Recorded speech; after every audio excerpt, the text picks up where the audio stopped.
Chapter 7. Breakout. The Keyblade arced through the air. I can't keep doing this. I have to talk to Xion.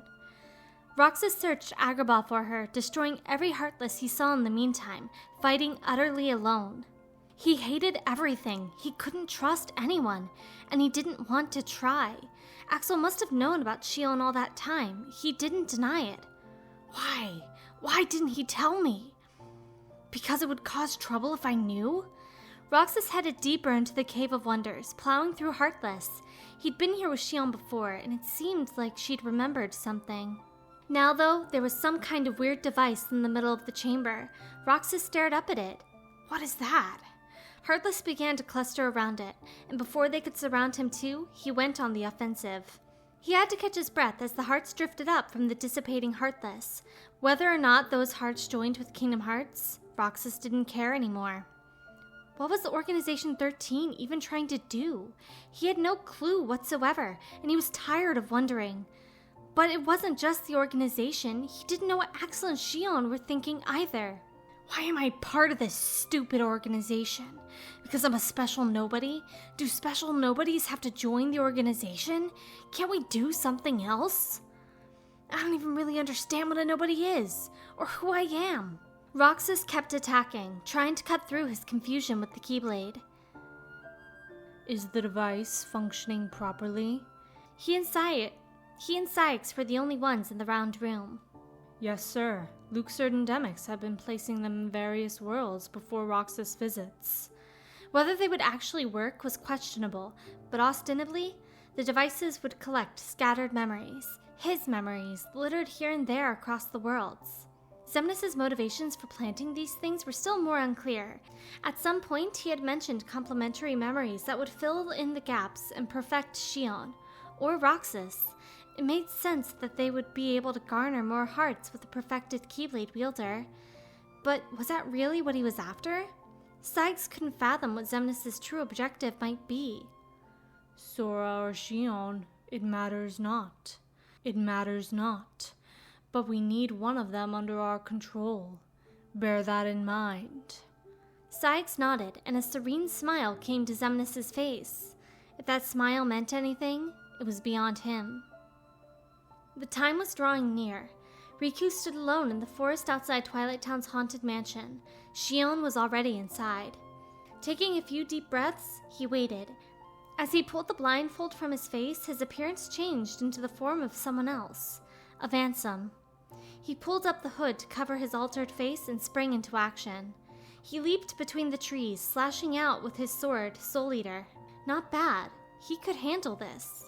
Riku had been searching for so long for a way to work with the darkness inside him.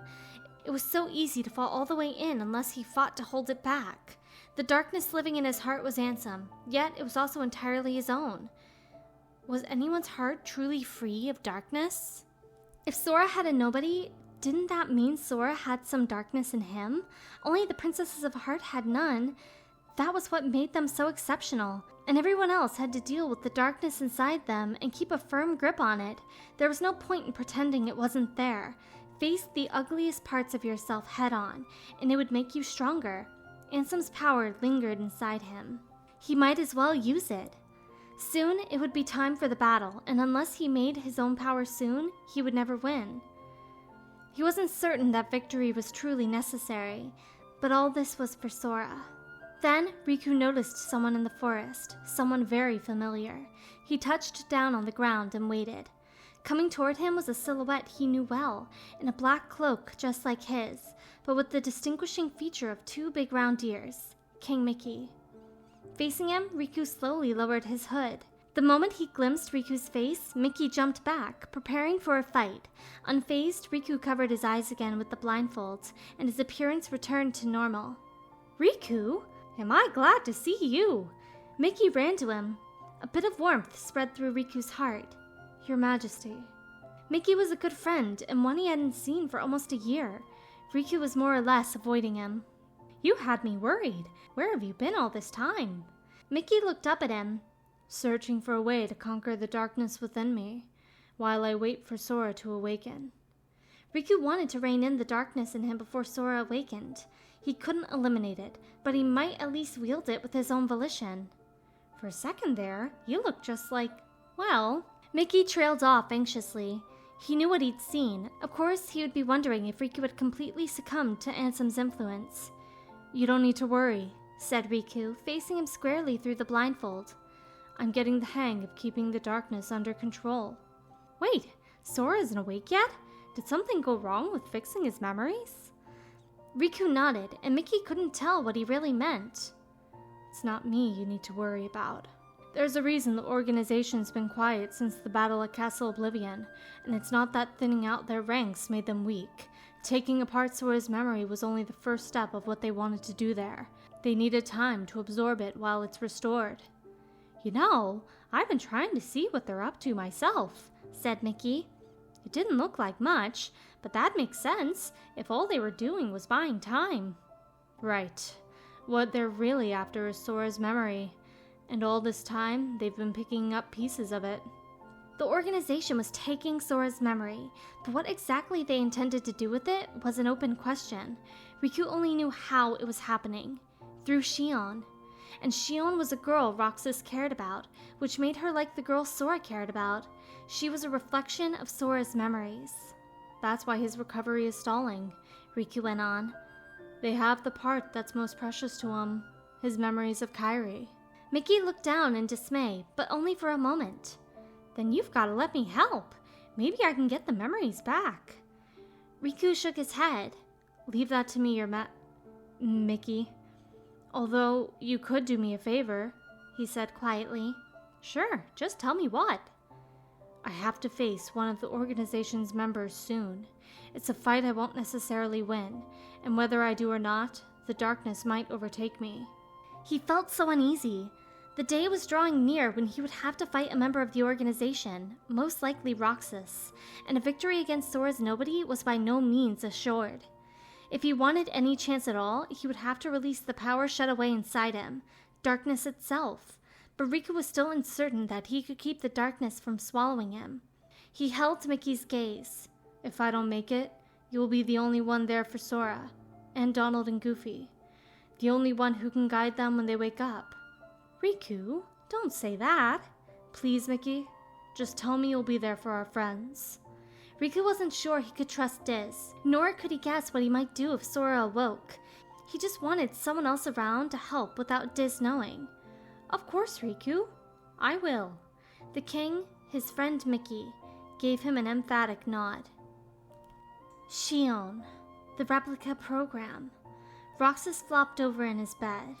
His sleep was troubled again, but not in the same way. He didn't feel all slow and heavy waking up. He was well rested rather than exhausted.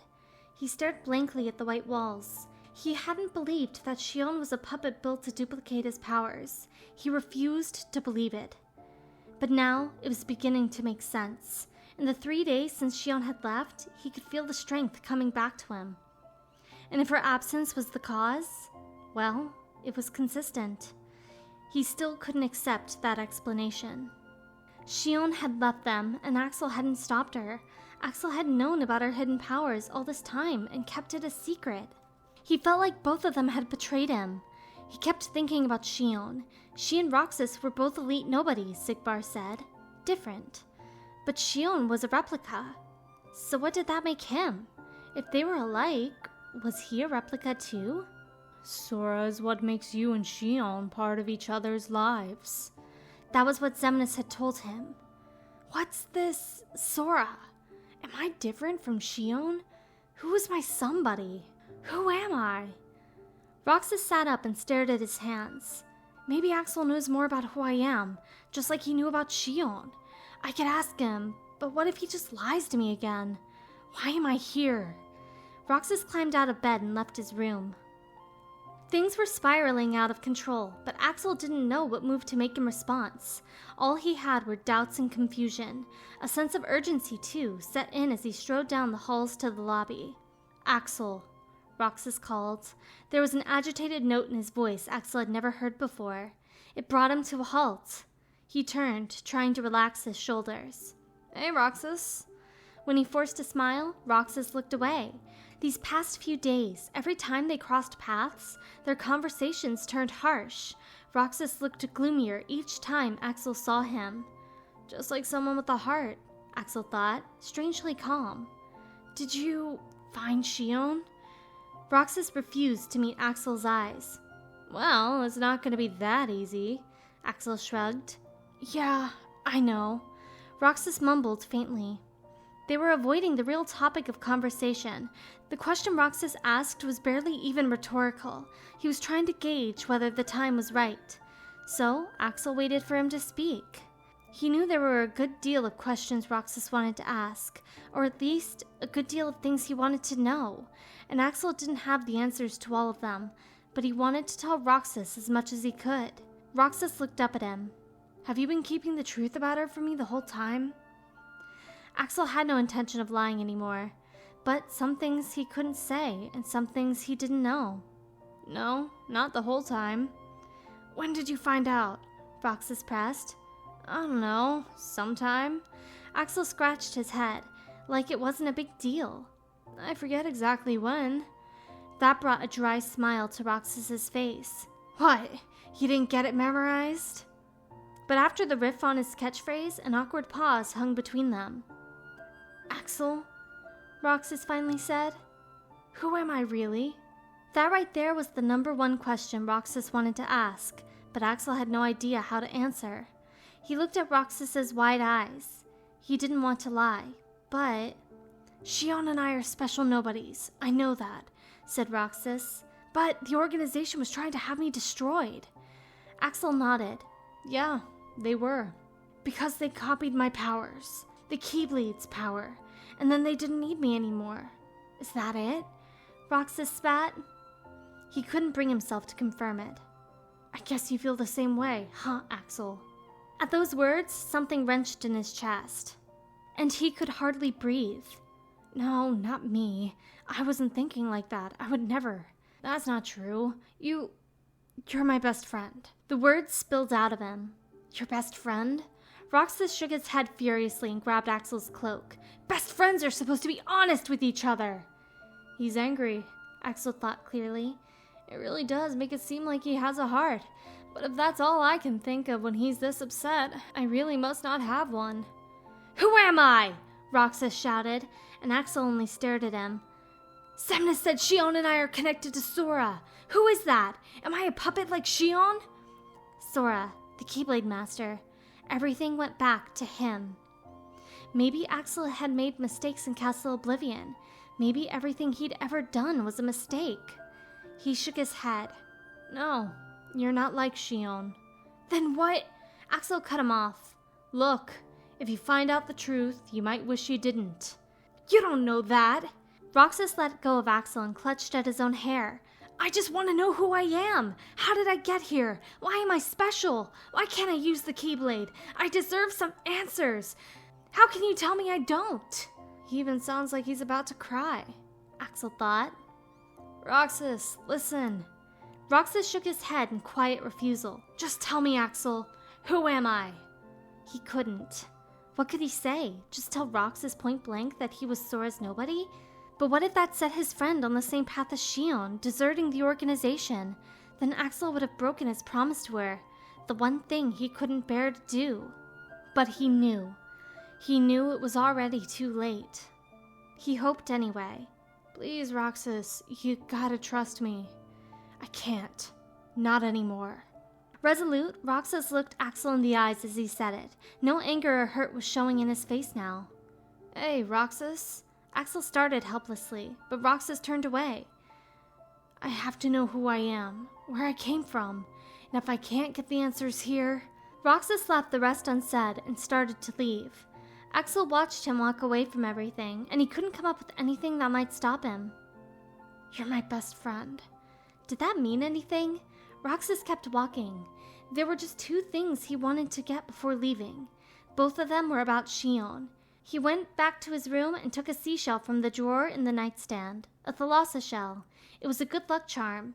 Behind the shells, he saw the ice cream stick.